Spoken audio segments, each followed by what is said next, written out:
Good morning, everyone. How are we doing today? Is Saturday, December daily financial news. If you don't know already, we do a daily show about what's going on in the financial markets, consumers, cost of capital, real estate, stocks, all the above. We try to capture what's going on in a quick 10 to 15-minute chunk, and we share it with you. And again, we do it daily, which means yes, Saturday and yes, Sunday. Yes, holidays, yes, birthdays, all of the good stuff. So if you want to get your daily financial news 7 days a week, do me a favor. 6 days a week, we do it at 7:30. And yes, on Thursdays, we make an exception because something else we do on this channel is we talk to 5 multimillionaires every week. We call it our expert series. And one of our experts needs to do his interview at 7:30, so we do the daily show at 7. So just so you know, 6 days a week, 7:30 a.m. Pacific, with the exception of Thursday, which is at 7. When I'm looking at the daily financial news today, a couple of things. First and foremost, want to let you know about a couple of good interviews that I did yesterday that I actually saved. They will be posted today. First and foremost, we have someone who's doing new construction, somebody who I've interviewed on this channel about 8 or 9 months ago, who was doing flips in Arizona, and he gave up. The deals in Arizona were skinny.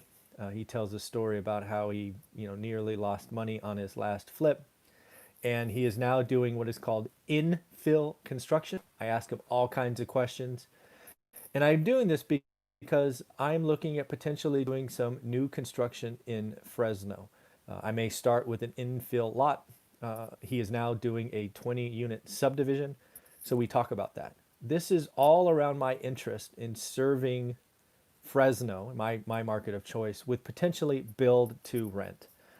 It's a model that I've been reading about in Texas. It is something that really excites me, and you'll hear about why do skinny flips, and estimate a minimum of 25K, and then he makes. I'll save the numbers, but let's just say he makes more with new construction than he does flips. Takes a little bit longer, right? So there are some timing elements, but it is definitely something to think about. And yes, I do think infill lot development is something I could see myself tackling in 2021, a short 30 some odd days away. So I'm doing the best I can to learn. That interview was as much for me as I hope it is for you. And it was something certainly to be looking at. And then second, I interviewed it's really a couple. I interviewed the husband who has taken a keen interest in ADU, accessory dwelling units in California. It sort of got lost in the craziness of 2020, but one of the things that, it kills me to say this, it really does. This next statement hurts. But Gavin Newsom got right, is he really took the handcuffs off ADU development. It is something that should help the Bay Area, LA, with more affordable housing. Obviously, this crisis got in the way and kind of, dampened that interest a little bit. But he's talking about how you can buy a duplex, and if the lot is right, you can turn a duplex into 5 units. It was a pretty amazing story. How you can buy, what was it, a fourplex and make it eight? No, how you can buy an eightplex and make it 12. We do a lot of interesting discussions in that, and I'm looking at my entire portfolio and going, I am going to look at my portfolio and see what I can add. And it might be more than just a single ADU if the lot is right, because there are some lots in Fresno, specifically the Tower District, that is interesting. There are some in some of the more, I don't want to call remote's the wrong word, rural areas of Fresno that was seeing development but stopped. It's just an exciting area to look at, ADUs, accessory dwelling units. We talk about kits and, basically it's basically like buying a house that's already been built there. So you're not cutting up lumber. It's all there. It's kind of like Legos, really. That's what I thought it was.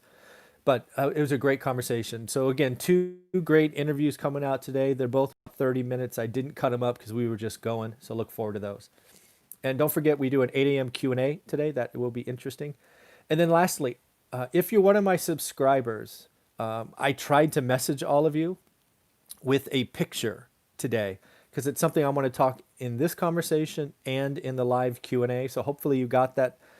I think I don't really know how to use YouTube. It said message, so I put a message and I put the picture. So let me talk about the picture. Hopefully you all got it. If not, hopefully you can go see it after this. But basically it's two charts. It's price to income and payment to income. It's a very important conversation. It's perhaps one of the reasons I am bullish on next year and the YouTube entertainers are not. Okay? The first picture, hopefully it came top and bottom because that's how I sent it. The top picture shows price to income. 2008, this is 2010, and then it comes back and it's showing very close. 2020 is very close to 2008. And as you've heard me tell you, all those idiot YouTube entertainers are going, see, look, problem, problem, problem, get out of the way, crash coming, scary, scary, scary. And I'm like, ignore it, it's irrelevant. If you go down, the next picture is price to payment. And what you'll see is there's a line that goes across that is the average of 29.2% from memory. Basically, if you get over 29.2%, you're debt burdened. And you can see that 2020, I believe, is just below. It might have just ticked over. I think it's just below that line, not even we're close to the craziness, right? Because it goes like this, 2008, down, and we're just ticking up to that line. So we are in no problem, at least today. We could be in a problem in 21 or 22. I'm only talking about today. All these people pointing at that chart 1 are just wrong. Chart 2 is where most people buy, and it's on payment. So again, just another reason to be a subscriber. When I find things like this, I will send it to my base. Hopefully that works.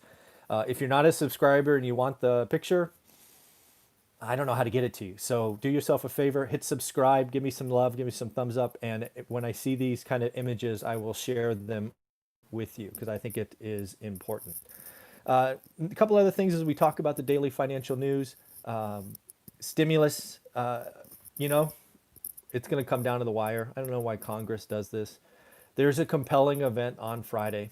It is the potential to have a government shutdown. Government shutdown heading into the holidays. Wouldn't that be a treat? But thankfully, there is this compelling event. I believe that compelling event will force Congress and the House and the President to get together and sign something. I think it will. I think it will goose stocks, and I think it'll just be a good feeling. But realize that the money, the checks, the dollars and cents probably don't show up till January. So we are in for some dark days. I think it will be important to send a message that help is coming. I do think we have 20% of our economy, 25% that is truly hurting, and I feel for them, and it's terrible. And Congress is failing them, in my opinion. They're telling them they're non-essential and then not paying them. I don't think that's okay. I'm not one for great deficit spending, but frankly, if the government is going to do some BS stuff and tell you not to work and tell you you're not essential, they better pay you because we are a consumer-based economy. And part of that consumption, or all of the consumption, relies on people having earnings and or saving, I guess, and or charity. Charity could work as well. So I'm not a big fan of what's going on. So you need to look at that. We now have lockdowns in LA and San Francisco, and the rest of California is coming. It wouldn't shock me if it happened today or tomorrow. I do find it interesting. I'm not sure anybody's going to believe our governor after what he has done recently. The other thing that is interesting is the first lockdown kind of made sense to me. Again, I'm not a big fan of them, but it kind of made sense, right? This came out of, theoretically nowhere. We hadn't dealt with this before. We didn't really know what we have. We saw some horrific numbers out the gate about hospitalizations and death and ventilator use and all of that stuff back in March or April. I kind of got that. It kind of almost felt to me like the patriotic duty, at least in California, given what was going on. But boy, we've had 8 or 9 months to get better. What was he doing other than, going to expensive restaurants and going out with lobbyists the last 8 or 9 months to get ready? We've been known about this area. Um, we've been known about the winter coming for 6 months ad nauseum. So what was he doing to get prepared? Where's the National Guard in their I don't know, pop-up tents or whatever they're called to help add supply? Because right now we have a supply problem for people in need. So I don't know. It's we got to get through this, but I think one of the things that's going to happen is we are going to look back on this situation hopefully in 6 months and realize that this was a utter failure in government performance. People are telling me my mic is low. It's all the way up. I don't know what to do. It's all the way up. I'm trying. So that's interesting. Again, in California, we already had California exit. We have another one. Elon Musk looking to go to Texas. I am. I wonder how many more people give up. I wonder how many more small businesses that were banking on Christmas and the holidays saving the year that just throw in the towel. Think about it. You were a retail establishment. You limped through the summer. Now you were looking at the holidays saving your butt. And, that's interesting. Now you're shut down again. I don't know. I don't know what. I don't know what to think. Uh, if you're a restaurant and it's the winter time and you can't, and it's just, it's the local economies of San Francisco are going to crater even more. I did a video about San Francisco and the crash. It's going to be worse than I expected. I mean, there's already like 44% of small businesses that rented space in San Francisco have closed. I mean, how many more? I mean, how many more? How many more? And we're going to lose generations, right? There are pizza companies and all these other things that have one store that have been in the family for 4 generations that are just gone. Just gone. Sad. So in the end, kind of hopefully on a happier note, because I knew this first part was going to get me a little emotional. I want to talk about real estate ahead in 2021. Again, I think there's some things I am looking out for, and as always, I share with you what I'm thinking. First and foremost, I do expect 2021 kind of post-April. And actually, I'll say it this way. I believe every quarter in 2021 will be better than the quarter before. So I think Q1 could very easily be negative. I think we could have a double dip recession kind of numbers. So let's say Q1 is negative 2, 3, 4, 5%. I think Q2 is better. I think Q3 is better than Q2, and Q4 is better than Q3. That's what I mean. So I see roaring 20s far more than I see Great Depression 2.0. I am wondering, as you've heard me say in the last week or so, will the pent-up supply be released?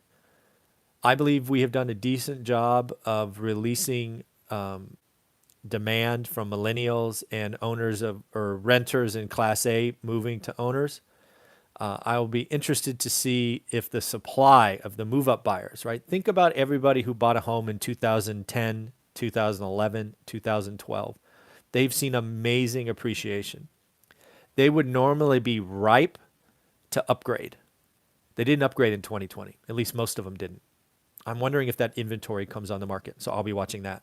And that's what I'm telling my students in our mentoring sessions is look for supply increases. When you take my course, I tell you to execute only 10 or 20 minutes a day. What you're going to be looking for is supply, and it will be sneaky. It will be so subtle and sneaky. It will be 1, then nothing, then 2.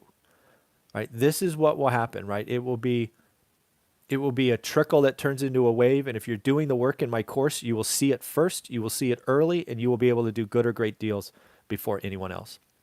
That's what I'm looking for. I'm wondering if these new lockdowns, and I'm just going to assume they come to California, push more and more people to leave California. The Cal exit was already real. We already see, and you and I have seen the YouTube videos about these rich Californians leaving and going to Vegas or Nashville or Texas. No state tax. I wonder when it trickles down to the service sector. Seriously, I wonder when the teachers, the firemen, the policemen, they go, you know what? I could do my thing somewhere else. I believe middle class tax increases are coming to California. I don't remember the numbers exactly, but I'll be close. In San Francisco, the top 1% paid over 60% of the local income tax in San Francisco. 1%. What happens if half of those people leave? Well, you have a deficit and you can either cut services or raise taxes on whoever's left. And our leadership, those folks who do as I say, not as I do, folks, they're going to raise taxes because they don't know how to stop spending. They've proven that over the years. So I wonder if more businesses, more people, I wonder if California really suffers like the first shot was a good right cross, but I wonder if the next one's kind of an uppercut from Mike Tyson and just knocks us on our ass. These are things I'm thinking about. I wonder if 2021 could build into the herd. You've heard me talk about in my book, right, One Rental at a Time, how I could feel the vibration of the herd in single family homes in '08. It was just vibrating. Everybody was in. It was like the place to be. I wonder if that's going to come. I wonder if that's going to come. And I wonder if it's going to, raise, as the picture I sent you today where payments below, I wonder if it's going to send the payments up. These are things I'm thinking about. I'm watching millennials. I think this is a great thing to watch that most experts aren't. Most experts are watching the baby boomers still, and they're still important, but you're missing the largest generation. I believe the millennials will fundamentally change markets. When I did my Nashville review yesterday, I expected lots of that stuff. No state income tax, supply demand problems. But the thing that got me, that was the aha moment, was the average age. And I'm going to go from memory. I think it was 33. I think that is a huge plus for Nashville going forward. I believe your friends and your generation, you attract others of like mind. And I believe if Nashville continues to be a hub for millennials, it will have years of growth ahead of it. The millennials are important. So I'm watching to see if the millennials in Fresno continually buy owner-occupied or the first-time homes. These are things that I'm watching. Again, on that same concept of millennials, are they continue to be first-time buyers? And will they continue to migrate to cities like Nashville? I think millennials, work from home, quality of life, the outdoors. I believe the millennial generation wants different things. They grew up with different things. They want different things. And I think they're going to pick winners and losers. I think the millennials, for example, will pick Nashville. Nashville's a winner. I think millennials will say no to San Francisco. I mean, I don't need to go there, but yeah. And then lastly, the big one for me, because again, I'm here as a landlord, one rental at a time. I'm wondering if rents in single family homes specifically, not apartments, rents in single family homes jump. Because what I see happening is prices rising.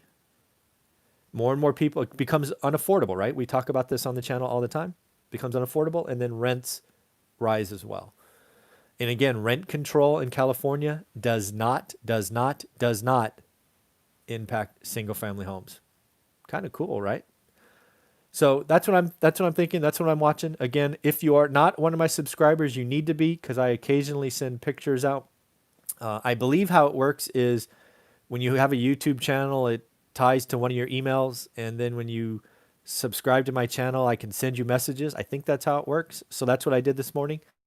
Again, take a look at whatever email you used. It should be there. I sent it about maybe 7:15, 7:10. So hopefully it's there. All right, everybody, take care. And remember, live Q&A in about 9 minutes. Take care.